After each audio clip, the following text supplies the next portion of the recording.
आदित्य एक बहुत खुश रहने वाला लड़का था। वो हर समय अपनी नॉलेज को बढ़ाने के तरीके खोजता रहता था।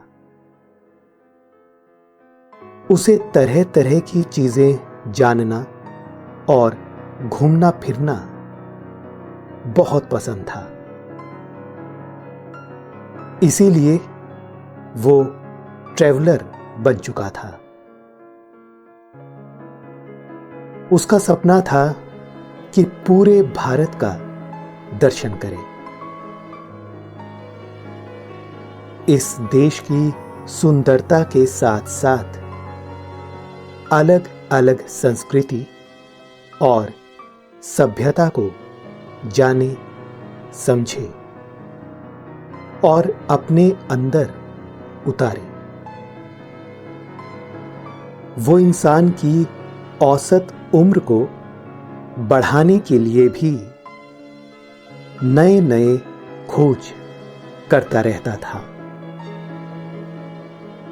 और कभी कभी तो तरह तरह की जड़ी बूटी खोजने जंगलों में निकल जाता था।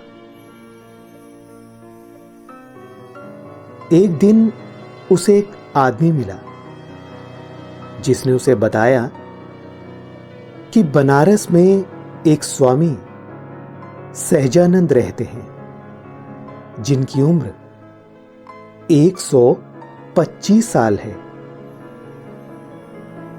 पहले तो आदित्य को यह सब सुनकर भरोसा नहीं हुआ। उसने कहा, क्या मजाक करते हो भाई? ऐसा कभी हो सकता है?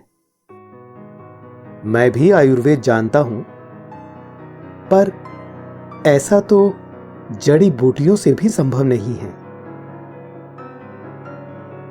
वो आदमी बोला,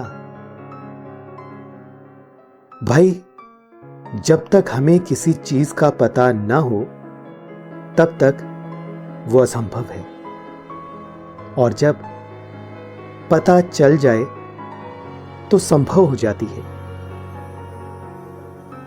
अगर तुम्हें मेरी बात पर भरोसा नहीं तो तुम खुद क्यों नहीं जाकर देख लेते? उनसे मिल भी आओगे और ऐसी महान शख्सियत के दर्शन भी हो जाएंगे। कभी वो भी दिन थे जब हमारे दादा दादी 100 साल जिया करते थे। आज भी कुछ लोग ऐसे हैं जिन्होंने अपने कड़े संयम और धैर्य से अपने खान पान पर पूरा नियंत्रण बना रखा है और बाकी काम जड़ी बूटियां कर देती हैं। इसलिए वो लोग काफी लंबी उम्र तक जीवित रह जाते हैं। उस आदमी की बात सुनकर आदित्य जोश से भर गया, जैसे उसके अंदर एक नई उम्मीद की किरण पैदा हुई हो। बहुत समय से वो इंसान को अमर करने के बारे में खोज कर रहा था। अब उसे लगा शायद कुछ हद तक एक लंबा जीवन तो जिया ही जा सकता है। बस उसने बिना सोचे समझे अपना बैग उठाया और निकल पड़ा बनारस के लिए। रास्ते में बस में बैठे बैठे भी वो बाबा सहजानंद के बारे में ही सोच रहा था कि न जाने कैसे दिखते होंगे, कैसे रहते होंगे, क्या खाते होंगे, क्या जीवन शैली होगी उनकी। दिन में क्या करते होंगे, रात में क्या करते होंगे। ऐसे तरह तरह के सवालों ने उसके मन को घेर रखा था। सफर कैसे कट गया पता ही नहीं चला और अगली सुबह वो बनारस पहुंच गया। वहां पहुंचकर उसने सबसे पहले एक होटल लिया। अपना बैग कमरे में डालकर झटपट नहा धोकर तैयार हुआ और बिना समय गंवाए बाबा सहजानंद की खोज में निकल पड़ा। घाट घाट घूमकर उसने बाबा के बारे में पता किया। किसी ने बताया कि वो हरिश्चंद्र घाट पर मिलेंगे, तो किसी ने बताया पंचगंगा घाट पर। सुबह से लेकर शाम तक वो इधर उधर बाबा को ढूंढता हुआ थक गया और अंत में पंचगंगा घाट पर आकर सीढ़ियों पर बैठ गया, पसीने से तरबतर, सांसें फूली हुई और शरीर थकान से चूर। अब तो जैसे उसकी उम्मीद टूटी जा रही थी कि न जाने बाबा आज मुझे मिलेंगे भी या नहीं। उसने सोचा यहीं थोड़ा आराम कर लेता हूं, कल सुबह फिर ढूंढ लूंगा, वरना वापस चला जाऊंगा। अचानक जोर जोर से हवा चलने लगी और गंगा का शुद्ध जल हवा के कारण एक दिशा में बहता जा रहा था। आसमान में सुंदर सुंदर पक्षी इधर उधर उड़ने लगे। डूबते हुए सूरज की लालिमा ने आसमान की खूबसूरती में और चार चांद लगा दिए थे। ऐसा मनोरम वातावरण हो गया था जैसे मानो बनारस में कोई त्योहार हो। बड़ी बड़ी नाव में कुछ मल्हार राग गा रहे थे। संध्या का समय था और इधर उधर गीतों का माहौल शुरू हो चुका था। प्रकृति और संगीत का ऐसा तालमेल देखकर आदित्य का रोम रोम पुलकित हो गया था। वो मन ही मन ये सोच रहा था कि कितना संगीत, कितने रंग इस शहर में समाये हुए हैं। छोटे छोटे बच्चे अपने पिता के साथ राग गा रहे थे और उनके पिता उन्हें गाना सिखा रहे थे। अचानक बहुत सारे लोग उठकर ऊपर की तरफ जाने लगे और किसी व्यक्ति को चारों तरफ से घेर लिया। सभी उनके पैर छूने लगे। आदित्य आश्चर्य में पड़ गया कि आखिर अचानक से ये क्या हुआ कि सारे लोग उस तरफ जाने लगे। आखिर ऐसा कौन आया है? परंतु भीड़ में कुछ भी दिखाई नहीं दे रहा था। जब भीड़ कुछ कम हुई और लोग पैर छूकर वापस जाने लगे, तब दिखाई दिया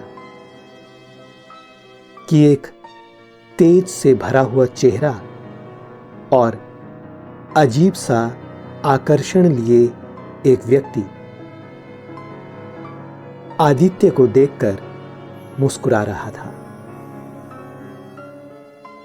साधारण कदकाठी का यह व्यक्ति दिखने में तो बिल्कुल साधारण था, लेकिन चेहरे पर एक अजीब सा तेज था, जैसा किसी दिव्य पुरुष में होता है। आदित्य तुरंत देखकर समझ गया कि कहीं यही स्वामी सहजानंद तो नहीं। वो दौड़ कर गया और 125 वर्ष के बाबा सहजानंद के चरण छुए और उनका आशीर्वाद लिया। बाबा आदित्य को देखकर मुस्कुराए जा रहे थे, जैसे उन्हें पता हो ये क्यों आया है और किससे मिलने आया है। आदित्य को समझ नहीं आ रहा था कि मैं क्या बात करूं, कैसे शुरू करूं, और उसके मुंह से अचानक निकल पड़ा कि बाबा आप कितने साल के हो? बाबा हंसते हुए बोले, 1 to 5। इसीलिए तो तुम आए हो मुझसे मिलने। तुम्हारी जिज्ञासा तुम्हें यहां तक खींच कर लाई है। बहुत बड़े खोजी जान पड़ते हो। उनकी हंसी में बच्चों जैसी सरलता थी, एकदम निस्वार्थ, शुद्ध, बिना मिलावट का खरा सोने जैसा व्यक्तित्व। उनकी हंसी देखकर आदित्य को लगा जैसे आज तक वो कभी हंसा ही ना हो, क्योंकि सच्ची हंसी तो आज उसने देखी थी। बाबा के चेहरे पर ना तो कोई भय था, ना आने वाले कल की चिंता, और ना ही बीते हुए कल का कोई दुख। आदित्य और बाबा दोनों नाव में बैठकर गंगा की सैर पर निकल गए और गंगा की दिव्यता को निहारने लगे। आदित्य बाबा को सीधे देखे जा रहा था, क्योंकि बाबा किसी भी एंगल से 125 साल के नहीं लग रहे थे। उनका शरीर और चेहरा इतना बूढ़ा नहीं लग रहा था। आदित्य को लगा कि ये तो बस 50-55 साल के दिखाई देते हैं। जब नाव घाट से कुछ दूर गंगा के बीचों बीच पहुंची, तब बाबा बोले कि संसार के इतिहास में मेरा जीवन एक उदाहरण बन चुका है। हालांकि मैं इतना लंबा जीना नहीं चाहता था, ना ही आज चाहता हूं, पर सब कुछ प्रभु की इच्छा से हो रहा है। इतनी लंबी आयु का सीक्रेट बताते हुए बाबा ने कहा कि मैंने बहुत पहले, तकरीबन 6 साल की उम्र में ही सोच लिया था कि मुझे कैसा जीवन जीना है और किन चीजों पर सबसे ज्यादा ध्यान देना है। क्योंकि बाबा देश विदेश घूमते रहते हैं और लोगों को जागरूक करते रहते हैं, इसलिए वो बहुत अच्छी इंग्लिश भी बोल रहे थे। मल्हार चंपू चलाता हुआ दोनों की बातें बड़े ध्यान से सुने जा रहा था। बाबा बोले, मैंने बचपन से ही एक आश्रम में योग सीखते हुए अपना पूरा जीवन बिताया है। मैं जानता हूं, जिसने जन्म लिया है उसका मरना भी तय है। ईश्वर को शब्दों से समझा नहीं जा सकता, इसलिए धरती पर गुरु ही ईश्वर का रूप है। जो भी हमें सही ज्ञान देता है वही हमारा ईश्वर है। इसीलिए गुरु की जगह भगवान से भी ऊपर है। थोड़ी देर नाव में सैर करने के बाद वे वापस घाट पर आ गए। आदित्य ने पूछा, बाबा, आपकी दिनचर्या क्या है? आप क्या खाते हैं और कौन सा योगा करते हैं? मुझे सब कुछ बताइए। बाबा ने घाट पर ही आदित्य को सभी आसन करके दिखाए। इतने कठिन कठिन आसन कि कोई नौजवान भी ना कर पाए, ऐसे आसन बाबा ने आदित्य को करके दिखाए। हाथ पीठ पर और पैर हवा से बातें करते हुए। 125 साल की उम्र में ऐसा शरीर बनाए रखना अपने आप में एक बहुत बड़ी चुनौती है। फिर बाबा ने आदित्य को भी बहुत से कठिन आसन सिखाए और प्राणायाम का तरीका बताया। बाबा बोले, केवल घूमने फिरने या फिजिकल एक्सरसाइज करने से स्वस्थ नहीं रहा जा सकता। इसके लिए स्पिरिचुअल एक्सरसाइज भी जरूरी है। मन का साफ और शुद्ध होना भी जरूरी है। नेगेटिव माइंड ही सारी प्रॉब्लम पैदा करता है और पॉजिटिव माइंड जो सपने में भी नहीं सोचा वो दिला सकता है।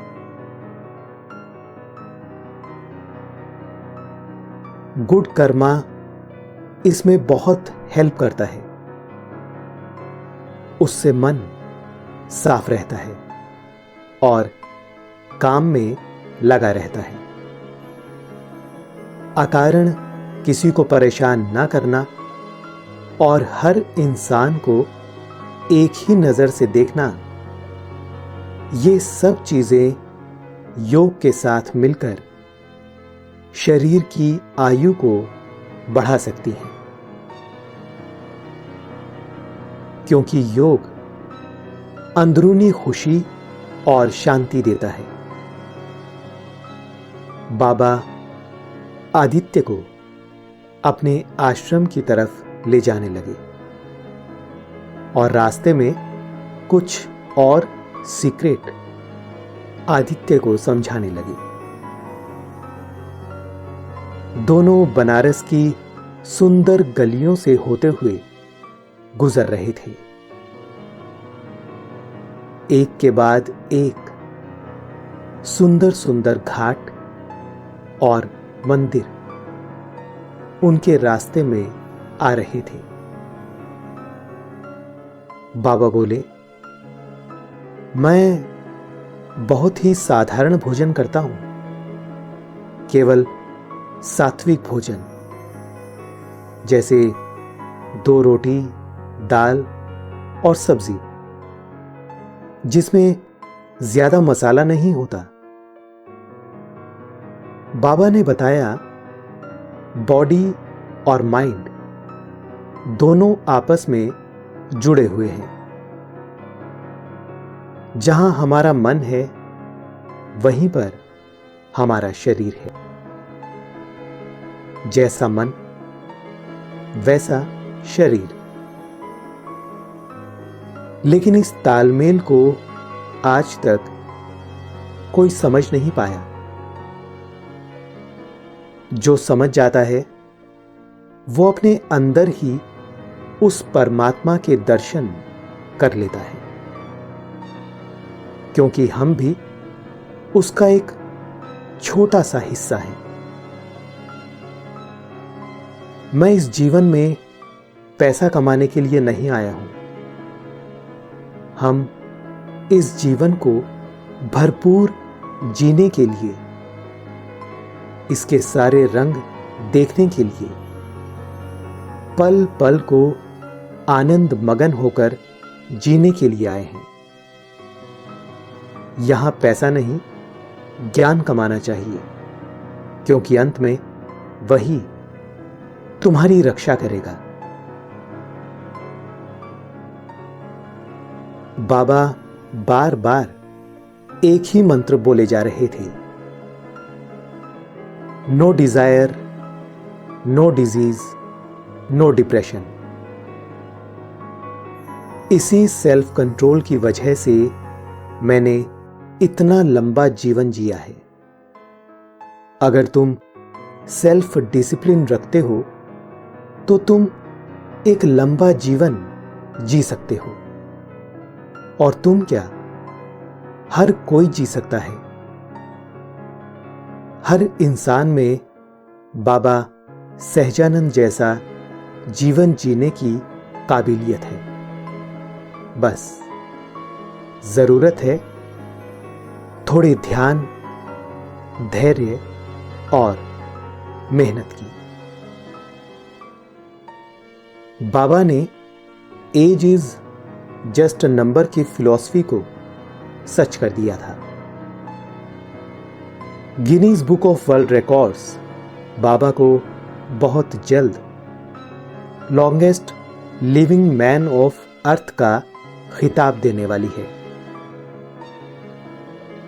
बाबा Greece, France, Spain, Persia, Australia, America, लगभग सभी देश घूम चुके हैं और लोगों को योग और आयुर्वेद के प्रति जागरूक कर चुके हैं। उन्होंने लाखों लोगों को इंस्पायर किया है और आज भी करते जा रहे हैं। बाबा ने बैठे बैठे इतने देशों के नाम गिनवा दिए जितने आदित्य खुद नहीं घूम पाया था। आदित्य ने वो रात बाबा के साथ ही आश्रम में बिताई और अगले दिन सुबह घर के लिए रवाना हो गया। आदित्य घर वापस तो जा रहा था, पर उसका मन कहीं बनारस में ही अटक गया था। बनारस की खूबसूरती, वहां के लोगों का प्यार और बाबा सहजानंद का गहरा प्रभाव आदित्य के ऊपर छा गया था।